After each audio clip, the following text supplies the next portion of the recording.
வணக்கம் மக்களே. இன்று நாம் காண இருப்பது கந்த புராணம் பகுதி 17.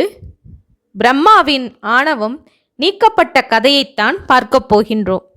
ஒரு நாள் முருகன் தம் தோழர்களுடன் விளையாடி கொண்டிருந்தார். அப்போது பிரம்மாவும் தேவர்களும் பரமேஸ்வரனை தரிசிக்க வந்தார்கள். முருகனை கண்ட தேவர்கள் அவனை முழு மனதுடன் வணங்கினார்கள். பிரம்மா மாத்திரம் முருகனை முழுமுதல் கடவுளாக கருதாமல் சிறு பையன் என்றே எண்ணி கைலைக்குள் சென்றார். ஈஸ்வரனை தரிசித்து வணங்கினார். அவரிடம் விடை பெற்று கொண்டு தன் சத்தியலோகத்திற்கு செல்ல வெளியே வந்தார். அச்சமயம் அழகுக்கு முருகன் என்று சொல்லி கேட்ப கந்தபெருமான் தோழர்களுடன் நயமாக விளையாடி கொண்டிருந்தார்.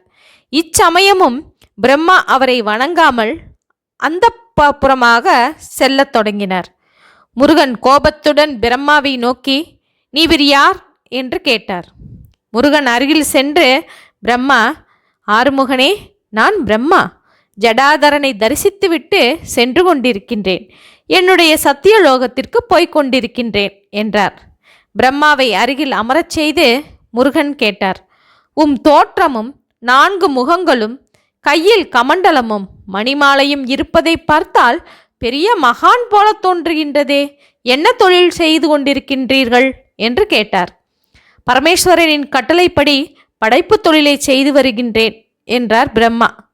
அகிலத்திலுள்ள எல்லா உயிர்களையும் படைக்கக்கூடியவரான உமக்கு சகல வேத சாஸ்திரங்களும் தெரிந்திருக்க வேண்டுமே என்று கேட்டார்.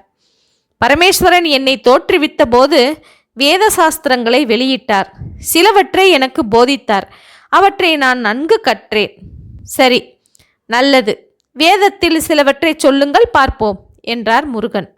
பிரம்மன் ருக்வேதத்தை சொல்லத் தொடங்கினார்.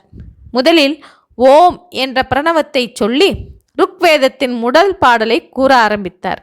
முருகன், நிறுத்தும், இப்போது நீர் முதலில் உச்சரித்த ஓம் என்கிற பிரணவத்தின் உட்பொருள் என்ன என்பதை சொல்லும் என்று கேட்டார்.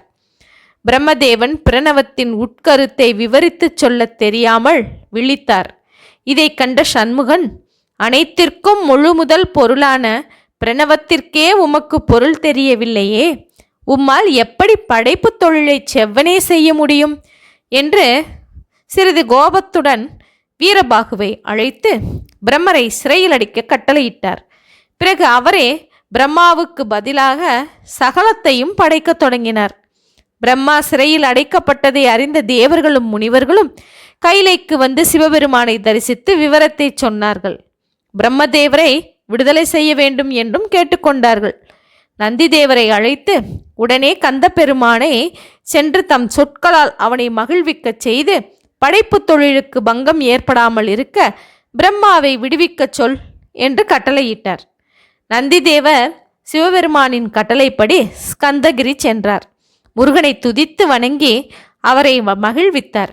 பிறகு முருகனை துதித்தவாறே, முருகவேளே, தங்கள் தந்தையாரும் அகிலலோக நாதருமான பரமேஸ்வரர் படைப்பு தொழில் பங்கமில்லாமல் நடந்து வர பிரம்மதேவரை சிறையிலிருந்து விடுவிக்கும்படி சொல்லச் சொன்னார் என்றார்.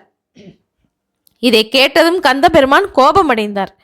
நந்திதேவரே, உடனே இங்கிருந்து போய்விடும், இல்லையேல் உம்மையும் சிறையில் அடைத்து விடுவோம் என்றார். நந்திதேவர் நடுநடுங்கி போனார். அங்கிருந்து விரைவாக கைலையை நோக்கி புறப்பட்டு சென்றார். கைலையை அடைந்த தேவர் விவரத்தை பரமேஸ்வரிடம் தெளிவாக தெரிவித்தார். சிவபெருமானோ புன்னகை செய்தார். அவருக்கு உடனே கந்தனை காண வேண்டும் போல் தோன்றிவிட்டது. பார்வதி தேவியிடம் கூட தெரிவிக்காமல் அவர் ஸ்கந்தகிரியை நோக்கி புறப்பட்டார். முருகன் தம் தோழர்களோடு விளையாடி கொண்டிருப்பதை பார்த்து கொண்டே இருந்தார் பரமேஸ்வரன். அவருடைய ஆசை அடங்கவில்லை. கந்தனை தூக்கி மார்புடன் அணைத்து கொண்டு கொஞ்சினார். முருகனுடைய அங்கங்கள் ஒவ்வொன்றையும் தொட்டு தடவி மகிழ்ந்தார். பிறகு, திருக்குமாரா, பிரம்மதேவரை விடுதலை செய், நம் கட்டளைப்படி அவனை படைப்பு தொழிலை செய்ய விடு, படைப்பு தொழிலுக்கு ஓர் இடையூறும் ஏற்படக்கூடாது என்றார் பரமேஸ்வரன். முருகன் பதில் சொல்லவில்லை. பரமேஸ்வரருக்கோ இது கோபத்தை உண்டாக்கியது. அவர் அதை வெளிக்காட்டி கொள்ளாமல், கந்தா, நீ செய்வது நல்லதல்ல. நந்திதேவனை அனுப்பிய போது அவனையோ பயமுறுத்தி அனுப்பிவிட்டாய். இப்போது நான் சொன்னதற்கும் நீ இணங்கவில்லை. மீண்டும் சொல்கிறேன், பிரம்மனை விடுதலை செய்துவிடு என்றார். முருகன் பதில் கூறாமல் பிரம்மனை சிறுமையிலிருந்து அழைத்து வர கட்டளையிட்டார். பிரம்மதேவர் சிறையிலிருந்து வந்து கந்தனையும் பரமேஸ்வரனையும் வணங்கி விடைபெற்று தமது சத்தியலோகத்திற்கு போனார். பரமேஸ்வரன் குமரனை கட்டி தழுவிக்கொண்டு, கந்தா, பிரம்மதேவராலும் உணர முடியாத பிரணவத்தின் உட்பொருளை தேவர்கள் முன்னிலையில் கூறு என்றார். பரமேஸ்வரனை வணங்கி, தந்தையே, பரம ரகசியமான உட்பொருளை பலர் முன் எப்படி சொல்வது? தாங்கள் ஜெகத்குரு, அறிவுள்ளவன். குருவை வெளிப்படையாக புகழ வேண்டும். மந்திரங்களின் உட்பொருளை ரகசியமாக வைத்திருக்க வேண்டும். இதுதானே நியதி. இந்த நியதியை ஏற்படுத்தியவரும் தாங்களே. அப்படி இருக்க தங்களுடைய கட்டளையை தாங்களே மீறலாமா என்று கேட்டார் கந்தபெருமான். பரமேஸ்வரனோ மகிழ்ந்து போனார். மகனை மடிமீது உட்கார வைத்து கொண்டு, சண்முகா, பிரணவத்தின் உட்கருத்தை என் காதிற்குள்ளாவது ரகசியமாகச் சொல் என்றார் ஆவலோடு. கந்தபெருமானும் மகிழ்ச்சியுடன் பரமேஸ்வரன் விருப்பப்படி அவர் காதில் பிரணவத்தின் உட்பொருளை விவரமாகச் சொன்னார். ஆமாம், பிரணவத்தின் உட்பொருள் இதுதான். வேதத்தில் சுப்பிரமணியோன் என்று கூறியுள்ளபடி நீயும், சதாசிவோம் என்று கூறியுள்ளபடி நானும், நாம் இருவருமே பிரணவத்தின் உட்பொருளாக விளங்குகின்றோம். பிரணவத்தின் உட்கருத்தையும் நம்மையும் யார் உலகத்தில் அறிந்திருக்கின்றார்களோ அவர்கள் எனக்கு நிகரானவர். சகல வேதாந்த சித்தாந்தங்களினால் நிலைத்த ஞானத்தை அடைந்த சாதுக்களும் துறவிகளும் பிரணவத்தின் உட்பொருளை உணர்ந்து கொள்வதே பரம்பிரம்மத்தை அடைய முக்கியமான பாதையாகும் என்றார் பரமேஸ்வரர். முருகன் தந்தை பரமேஸ்வரன் சொல்வதை தலைகுனிந்து கேட்டுக்கொண்டே இருந்தார். முருகா, என்னுடைய அருள் பெற்றவர்களால் மட்டும்தான் பிரணவத்தின் உட்பொருளை அறிந்து கொள்ள முடியும். நீ என் ஆத்மாவாக அமைந்திருப்பதால் அற்புதமான பிரணவத்தின் உட்கருத்தை அறிந்திருக்கின்றாய். முனிவர்களில் அகத்தியர் ஒருவரே பிரணவத்தின் உட்பொருளை அறிய தகுதியானவர். நீ அகத்திய முனிவருக்கு பிரணவத்தின் உட்பொருளை அறிவிக்க வேண்டும். இதன் மூலம் பரம்பரையாக தொடர்ந்து பிரணவத்தின் அற்புதமான உட்பொருளை அறிந்தவர்கள் இருந்து கொண்டே வருவார்கள். அகத்திய முனிவர் உனது பிரதம மாணவனாக இருப்பார்.